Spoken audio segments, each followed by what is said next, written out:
Yang pertama mendengar kami akan bersama nanti dengan analis kebijakan ahli media bidang karakter dan wawasan kebangsaan Polpum Kemendagri, Bangun Sitohang MM. Pak Bangun, selamat pagi. Pagi Mbak Desi, selamat pagi juga pemirsa RRI 3 FM dimanapun berada. Siap, selamat pagi, salam sehat Pak Bangun. Selamat memperingati Hari Toleransi Internasional hari ini ya.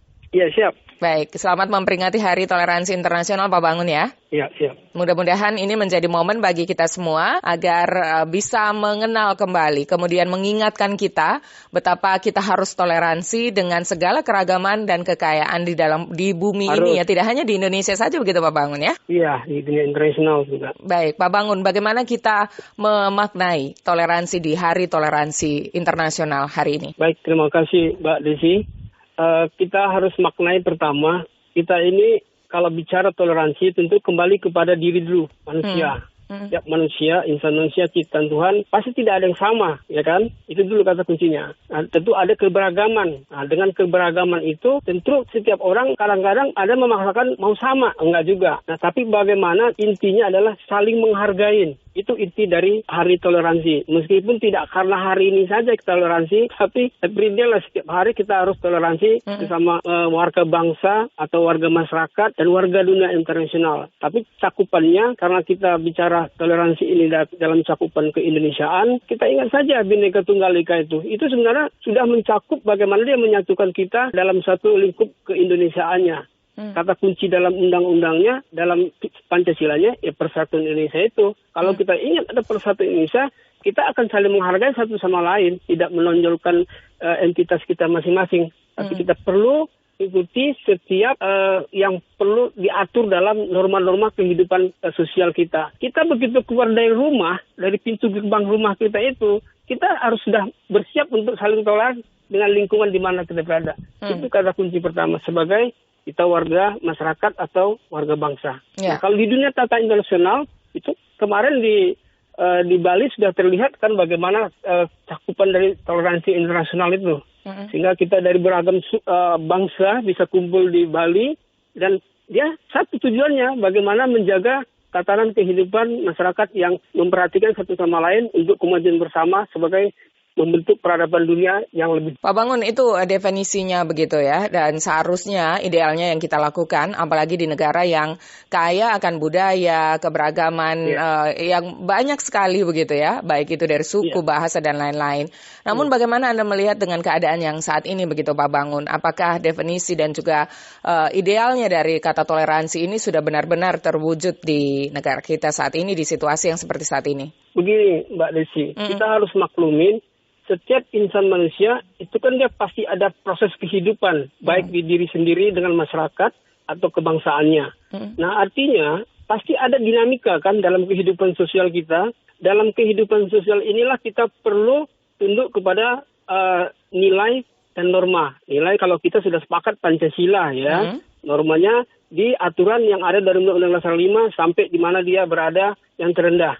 Yang mau kami katakan di sini, kalau Kemendagri hari ini juga Pak Dirjen Kesbangpol, Pak Dirjen Politik dan Pengetahuan Umum, Pak Batiar itu juga sedang mengadakan bagaimana di Hari Toleransi ini kita semua kan punya tugas masing-masing. Misal di Pemda Kabupaten, Pemda Provinsi, di situ ada dia Porpimdanya, ada FKUB-nya, istilah sekarang yang untuk forum kerukunannya, ada forum kewasan di masyarakat. Ini semuanya adalah dalam rangka menjaga tatanan hubungan antar warga masyarakat dan masyarakat dan pemerintah dan semua lintas kehidupan kemasyarakatan kita.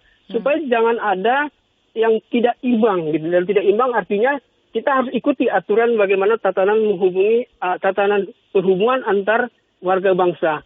Ini yang perlu kita jaga meskipun kita dengar banyak-banyak riset seperti nasional maupun dunia internasional tentang bagaimana toleransi dan intoleransi. Nilai kebaikan itu pada hakikatnya tetap, Mbak Desi. Yang berubah itu adalah cara pandang. Nah, itu makanya perlu digalakkan terus wawasan kebangsaan kita. Loh, kita ini Indonesia loh, kita berbeda. Kita Bhinneka Tunggal Ika. Kemarin kita waktu bicara tentang Pancasila, sekalipun tidak ada kita Pancasila, tapi kalau kita nggak menerapkan dalam kebinekaan itu, yang nggak bisa muncul intoleran juga gitu. Oke. Kita diajarkan untuk saling menghargai, itu kata kuncinya. Saling menghargai, apalagi kita akan menyambut pesta demokrasi pemilu 2024. Ada sebuah survei ini Pak Bangun yang menyebutkan bahwa masyarakat ini merasa khawatir akan toleransi di pemilu 2024 nanti begitu. Bagaimana Anda menanggapi ini Pak Bangun? Kalau ditanya menanggapi, itu survei ya Mbak Desi ya.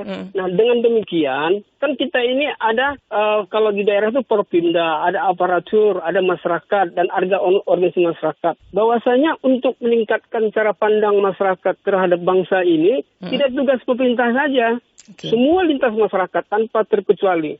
Nah, tugas kita inilah masih ada waktu untuk ini menyongsong 2024. Bagaimana menanamkan nilai integritas kebangsaan kita. Jadi kalau misalkan bagaimana kalau pemilu harus tahu aturannya gitu, ya, atau aturan bagaimana nanti kelak menjadi pemilih yang baik, bagaimana menjaga hubungan antara masyarakat dalam proses demokrasinya, terus siapa yang harus jadi pengawas, kan sudah ada di dalam tatanan demokrasi kita.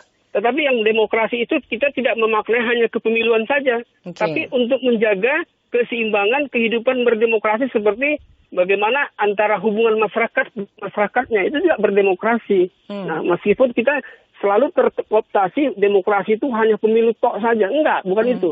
Bagaimana ke depan ini bangsa ini ya hidup rukun, damai, senasib sepenanggungan seperti sumpah kita mau merdeka itu yang kita dijaga.